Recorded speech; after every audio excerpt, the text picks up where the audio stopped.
Movie की शुरुआत में हम एरिस नाम की एक लड़की देखते हैं जो कि बहुत ज्यादा डिप्रेशन में थी क्योंकि उसने कुछ ही समय पहले अपने बेटे को खोया था, जिसके कारण उसे लगता है कि अब उसकी जिंदगी रुक सी गई है।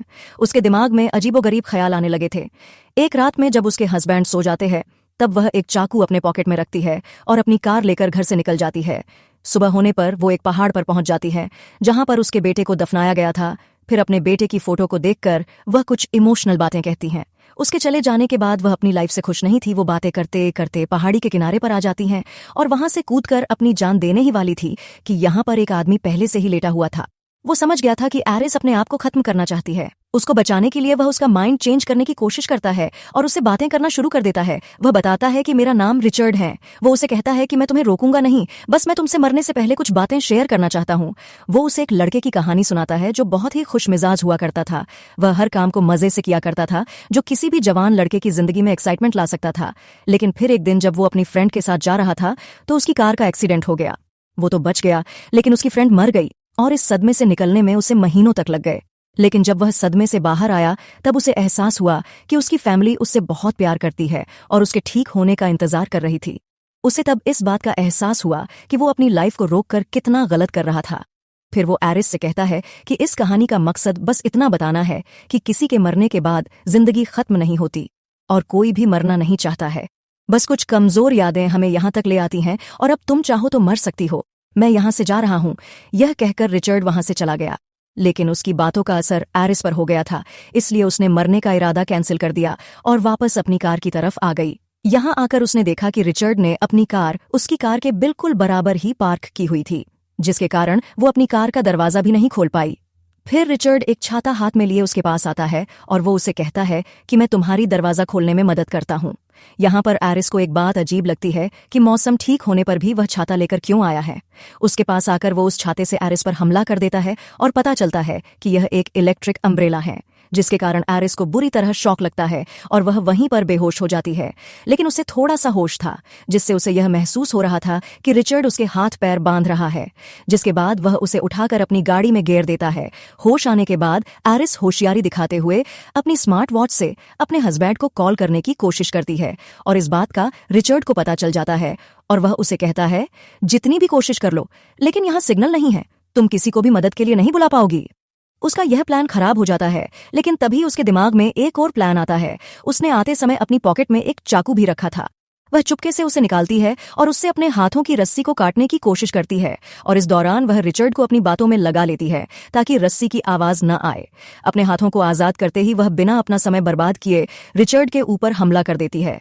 उसके हमला करने से रिचर्ड की कार का बैलेंस बिगड़ जाता है और कार एक पेड़ से टकरा जाती है और एक्सीडेंट हो जाता है। इस एक्सीडेंट में दोनों को चोटें आई थीं। वो जल्दी से रिचर्ड को सीट बेल्ट की हेल्प से गला दबाने की कोशिश करती है, लेकिन रिचर्ड अपने आप को बचा लेता है। एरिस एक बार फिर से उसके ऊपर हमला करती है, जिसके कारण दोनों ही गाड़ी से एक झटके में बाहर निकल आते हैं। एरिस अपने आप को रिचर्ड से बचाने के लिए उसके ऊपर चाकू तान देती है। फिर रिचर्ड उससे कहता है कि मैं क्या तुम्हें बेवकूफ लगता हूं कि इतनी आराम से मैं तुम्हारे सामने खड़ा हूं। असल में मैंने तुम्हें एक इंजेक्शन दिया है, जिसके कारण 20 मिनट के अंदर अंदर तुम्हारी पूरी बॉडी पैरालाइज हो जाएगी। भागना तो दूर की बात है, तुम चल भी नहीं पाओगी और ना ही तुम बोल पाओगी, और इतने टाइम में तुम जो कुछ करना चाहती हो कर सकती हो। रिचर्ड की बातों ने अब उसे सच में बहुत ज्यादा डरा दिया था। वो जितना तेजी से हो सकता था उतनी तेजी से जंगल की तरफ भागती है, लेकिन भागते भागते उसे फील होने लगा था कि उसके पांव काम करना बंद कर रहे हैं। धीरे धीरे टांगे भी काम करना बंद कर देती हैं और वह चलने से रेंगने लग जाती है। रिचर्ड भी उसे ढूंढता हुआ उसके पास ही आ गया था। उससे बचने के लिए वो एक पेड़ के नीचे छुप जाती है, जहां उसके ऊपर चींटियां चढ़ने लगीं और डर के मारे उसकी चीख निकल गई और रिचर्ड को उसका पता चल गया। अपने आप को रिचर्ड से बचाने के लिए वो किसी तरह अपने आप को घसीटते हुए एक नदी के किनारे पर चली जाती है। रिचर्ड उसे आवाज लगाता है कि यह तुम गलत कर रही हो, तुम तैर नहीं पाओगी और डूबकर मर जाओगी। लेकिन एरिस उसकी बातों को अनसुना कर देती है और अपने आप को नदी में बहा देती है। पानी के बहाव से वो झरने के दूसरी तरफ पहुंच जाती है। यहाँ से किनारा पास था। उसने देखा कि उसके पास सिर्फ 1 मिनट था पूरी बॉडी पैरालाइज होने में। अपनी पूरी ताकत लगाते हुए वह किनारे तक पहुंच गई और सामने उसे एक फार्म हाउस दिखा। उसने अपनी पूरी कोशिश की उस फार्म हाउस तक पहुंचने की, लेकिन उससे पहले ही वह गिर गई। वो अब ना चल पा रही थी, ना हिल पा रही थी, ना बोल पा रही थी। उसके कंट्रोल में सिर्फ आंख झपकाना था। काफी देर यहाँ पड़े रहने के बाद एक बूढ़ा आदमी जो यहाँ इस फार्म हाउस में काम कर रहा था, वो उसे नोटिस कर लेता है। वो उससे पूछता है, तुम्हें क्या हुआ? लेकिन एरिस उसे कोई जवाब नहीं दे पाती। इसके बाद वो बूढ़ा आदमी उससे छोटे मोटे सवाल करता है, जैसे कि क्या तुम मुझे सुन पा रही हो, क्या तुम मुश्किल में हो, क्या तुम्हें मदद चाहिए। एरिस इन सवालों के जवाब देने के लिए अपनी आंखों को झपकाती है। हाँ, बोलने के लिए एक बार आंखें झपकाती हैं और ना बोलने के लिए 2 बार। इस तरह उसकी बातें समझते हुए बूढ़ा आदमी उसकी मदद को तैयार हो जाता है और उसे एक ग्रास ट्रॉली में लिटाकर अपने घर के अंदर ले आता है। घर के अंदर आते ही अचानक से उनके घर की डोर बेल बजने लगी। एरिस समझ गई थी कि बाहर रिचर्ड ही होगा। वो बार बार अपनी आंखें झपकाकर उस आदमी को यह बताने की कोशिश करती है कि मुझे उस आदमी से ही खतरा है। लकीली वह आदमी भी उसकी बात समझ जाता है और उसे बेड के पीछे छुपा देता है। जब वह दरवाजा खुलता है तो देखने को मिलता है कि सच में रिचर्ड ही आया था, जो आते ही एक नया ड्रामा करना शुरू कर देता है। वह रोकर उससे कहता है कि मेरा बेटा मर गया है, जिसकी वजह से मेरी वाइफ सदमे में चली गई है। उसकी बॉडी भी पैरालाइज हो गई है। मैं उसे ढूंढ नहीं पा रहा हूं, क्या तुमने उसे देखा है। बूढ़ा आदमी पहले तो उसकी बातों में नहीं आया। उसने कहा कि तुम अपनी वाइफ को कॉल करके देख लो। फिर रिचर्ड झूठ बोल देता है कि मेरा फोन तो रास्ते में ही कहीं गिर गया है। उसके झूठे मुठे आंसू देखकर बूढ़ा आदमी भी कहीं ना कहीं उसकी बातों में आने ही वाला था, लेकिन तभी उसका फोन रिंग होने लगा। बूढ़ा आदमी उसका झूठ पकड़ लेता है तो अब रिचर्ड भी अपना असली चेहरा दिखा देता है। ओल्ड मैन से कहता है, ठीक है, अगर तुमने मुझे पहचान ही लिया है तो सच सच बता दो, तुमने एरिस को देखा है या नहीं। बूढ़ा आदमी उसे भगाने के लिए पुलिस को कॉल करने की धमकी देता है, लेकिन रिचर्ड उसके ऊपर ही हमला कर देता है। लेकिन वो यह नहीं जानता था कि यह बूढ़ा आदमी कहीं ज्यादा ताकतवर है। बूढ़े आदमी ने उसे अच्छा मुकाबला किया और उसे खूब पीटा, यहां तक कि रिचर्ड की ताकत आधी रह गई। वह पुलिस को कॉल करने ही वाला था, लेकिन तभी रिचर्ड के हाथ एक चाकू लग गया और उसने बूढ़े आदमी की टांग के अंदर वो चाकू घोंप दिया, जिसके कारण बूढ़ा आदमी नीचे गिर जाता है। इसके बाद रिचर्ड ने उसके पांव से वही चाकू निकालकर उसके पेट में बुरी तरह घुसा दिया और वह वहीं पर मर गया। एरिस यह सब अपनी आंखों से देखती रह गई। यह सब बहुत बुरा हुआ था। उसकी वजह से बेचारा बूढ़ा आदमी मारा गया। अब क्योंकि रिचर्ड फंस चुका था, उसने एक मर्डर कर दिया था, इसलिए सारी चीजों को छुपाने के लिए उसने केरोसिन ओनायल पूरे घर में छिड़क इस कहानी को खत्म कर दिया। इस घर को जलाकर वह बाहर निकल जाता है, लेकिन एरिस अभी जिंदा थी। वो जिंदा जलना नहीं चाहती थी, इसीलिए उसने बहुत हिम्मत करके उंगली हिलाई और विंडो की ग्रिल में उंगली डालकर उसे खोलने और बंद करने लगती है। बाहर से रिचर्ड यह सब देख लेता है कि अंदर शायद कोई जिंदा है। जो भी था वो उसके लिए खतरा हो सकता था। वापस जाकर उसने देखा ये तो एरिस ही थी। रिचर्ड उसे उठाकर एक गाड़ी में लाकर बिठा देता है। ये गाड़ी उसी ओल्ड मैन की थी। उसकी कार तो पीछे ही रह गई थी। वहां तक जाने के लिए रिचर्ड इसका इस्तेमाल करता है। एरिस कुछ बोल नहीं सकती थी, लेकिन वो सुन सकती थी। रिचर्ड को उसकी बेटी की कॉल आती है। वह बताती है कि डैड, मैं आपको बहुत ज्यादा मिस कर रही हूं, इसीलिए मैं और मॉम आपके पास आने वाले हैं। रिचर्ड उससे कहता है, नहीं, अभी मेरा काम खत्म नहीं हुआ, अभी तुम लोग मेरे पास नहीं आ सकते। लेकिन उसकी बेटी बहुत ज्यादा जिद करती है और उसकी बात नहीं मानती और उसे कहती हैं कि हम घर आने वाले हैं। इस बात से रिचर्ड बहुत ही ज्यादा टेंशन में आ जाता है।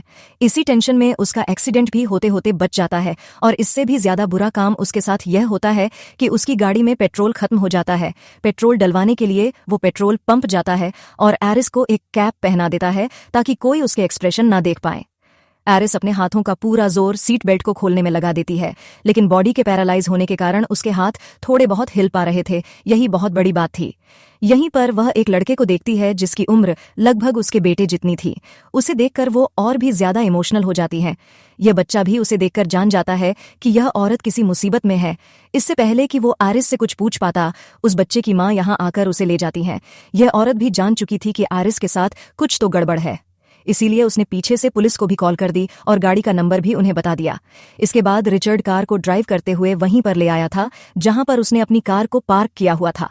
वो कार को वापस अपने घर ले जाना चाहता था, लेकिन इससे पहले कि ऐसा कर पाता, यहाँ पर पुलिस ऑफिसर आकर उसकी गाड़ी को रोक लेता है और उसे कहता है कि उसकी कार के बारे में एक कंप्लेन आई है। रिचर्ड बड़ी कॉन्फिडेंस से उसे कहता है, आपको जरूर कोई गलतफहमी हुई है, ऐसा कुछ नहीं है, यहाँ सब कुछ ठीक है, मैं अपनी वाइफ के साथ ट्रिप पर आया हूँ। फिर ऑफिसर कहता है कि क्या मैं आपकी वाइफ से बात कर सकता हूँ। एरिस की शक्ल को देखकर कोई भी कह सकता था कि उसके साथ कुछ तो गड़बड़ है। ऑफिसर से वह कहता है कि वह बस स्ट्रेस में है, शायद इसीलिए वह ऐसी हरकतें कर रही हैं। वे दोनों बातें कर ही रहे थे कि इसी दौरान एरिस किसी तरह विंडो को नीचे करने में कामयाब हो जाती हैं। ऑफिसर यह देखकर उसके पास आ जाता है। फिर वह अपनी पूरी बॉडी का जोर सिर्फ यह कहने में लगा देती है कि हेल्प मी, और यहाँ पर सारी कहानी पलट जाती है। पुलिस ऑफिसर को वो इंजेक्शन भी दिख जाते हैं जिसके कारण रिचर्ड एरिस को पैरालाइज कर रहा था, और उस ऑफिसर को भी समझ आ जाता है कि रिचर्ड ने एरिस को किडनैप किया है, इससे पहले कि वो उसे रेस्क्यू कर पाता। रिचर्ड को पता चल गया कि सारी गेम पलटने वाली है, इसलिए उसने अपने आप को सेफ रखने के लिए पुलिस ऑफिसर को मारने का प्लान बनाया और एक लोहे की रॉड से उसके सर के ऊपर वार किया और ऑफिसर का काम तमाम कर दिया। जिसके बाद उसने ऑफिसर को उठाकर उसकी कार में डाला और कार जला दी और पहले की तरह ही सारे सबूत मिटा दिए।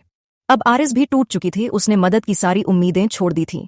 अब जो भी करना था उसे खुद ही करना था। पैरालाइजिंग का इफेक्ट भी अब उसकी बॉडी से कम होता जा रहा था। उसके अंदर बोलने की ताकत भी आ गई थी, इसीलिए वो रिचर्ड से बातें करना शुरू करती है। वो जानबूझकर उसे इमोशनल करने की कोशिश करती है, क्योंकि वो जान चुकी थी कि रिचर्ड एक पिता है। लेकिन जो इंसान किसी को मार दे और किसी को किडनैप कर सकता है, वो इमोशनल कैसे हो सकता है? जब रिचर्ड उसकी इमोशनल बातों में नहीं आया तो आरिस ने इंजेक्शन उठाकर रिचर्ड की टांग में लगाना चाहा, लेकिन वो इंजेक्शन को उसकी टांग में इंजेक्ट नहीं कर पाई। यह देखकर रिचर्ड हंसने लगा और उसने आरिस से कहा, बेचारी कितनी कमजोर हो गई है। फिर कहता है तुम मेरा कुछ नहीं बिगाड़ सकती, और कहता है कि मैंने प्लान चेंज किया है। पहले मैं तुम्हें अपने घर ले जाकर मारने वाला था, लेकिन वहां तो मेरी फैमिली आ रही है और अब मैं तुम्हें नदी में ले जाकर मारूंगा। वो बताता है कि पहले मैं तुम्हें बहुत टॉर्चर करना चाहता था, मुझे ऐसा करने में मजा आता है, लेकिन मेरी फैमिली ने मेरा सारा प्लान बिगाड़ दिया है। वो उसे नदी के किनारे लेकर आता है और उसे एक बोट में बिठा देता है। आरिस अपने आप को बचाने के लिए अभी भी कुछ न कुछ सोच ही रही थी कि तभी उसे रिचर्ड के बैक साइड में एक चाकू और गन नजर आई और उसके दिमाग में एक नया प्लान आता है। वो यहाँ रिचर्ड के सामने रोने का ड्रामा करती है और रिचर्ड से कहती है कि मेरी पॉकेट में मेरे बेटे की फोटो है, मैं आखिरी बार अपने बेटे को देखना चाहती हूँ, प्लीज मेरे मरने से पहले मेरी आखिरी इच्छा पूरी कर दो, मेरी पॉकेट से वो फोटो निकालकर मुझे दे दो। यह सुनकर रिचर्ड हंसने लगा, लेकिन वो उसकी यह बात मानने को तैयार हो गया। उसके करीब आया और जैसे ही वह नीचे झुका तो आरिस ने बिना समय बर्बाद किए उसके पीछे से चाकू निकाला और उसकी गर्दन में घुसा दिया। अपनी मौत को अपने सामने देखकर वो पागल होने लगा। फिर उसने आरिस को मारने के लिए अपनी गन निकाली, लेकिन आरिस ने उसकी गन छीन ली और उसी को शूट कर दिया और वो पानी के अंदर गिर गया। आरिस खुश थी, उसने अपने दुश्मन को मार दिया, एक साइको किलर को उसने मार दिया है और अपनी जान बचा ली। लेकिन मुसीबत अभी टली नहीं थी, क्योंकि बोट में गोली लगने की वजह से सुराख हो गया था और पानी तेजी से बोट के अंदर भर रहा था, जिसकी वजह से आरिस भी इसी के अंदर डूबने लगी। वो हिल नहीं सकती थी क्योंकि उसकी आधी बॉडी अभी भी पैरालाइज थी, लेकिन अच्छी बात यह हुई कि बॉडी के पैरालाइज होने के कारण वह एक लाश की तरह पानी के ऊपर तैरने लगी और कुछ ही देर में उसकी बॉडी जैसे ही नॉर्मल हुई तो वो तैरते हुए किनारे तक पहुंच गई। वो खुशी के मारे हंसने लगी। उसे यकीन नहीं आ रहा था कि उसने अपने आप को एक साइको किलर से बचा लिया था। वह बहुत खुश थी, यहां से वापस जाने ही वाली थी कि उसने देखा कि रिचर्ड भी दूसरे किनारे पर बचकर बाहर निकल आया है। वह उसे देखने के लिए उसके पास जाती है। वह अभी जिंदा था और अपनी आखिरी सांसें ले रहा था। आरिस चाहती तो पुलिस को बुला सकती थी, लेकिन उसने अपना बदला लेने के लिए उसे वहां तड़पता छोड़ना ठीक समझा और यहां से चली जाती है। और इसी के साथ मूवी यही समाप्त हो जाती है। मूवी अच्छी लगी तो लाइक और शेयर जरूर करें।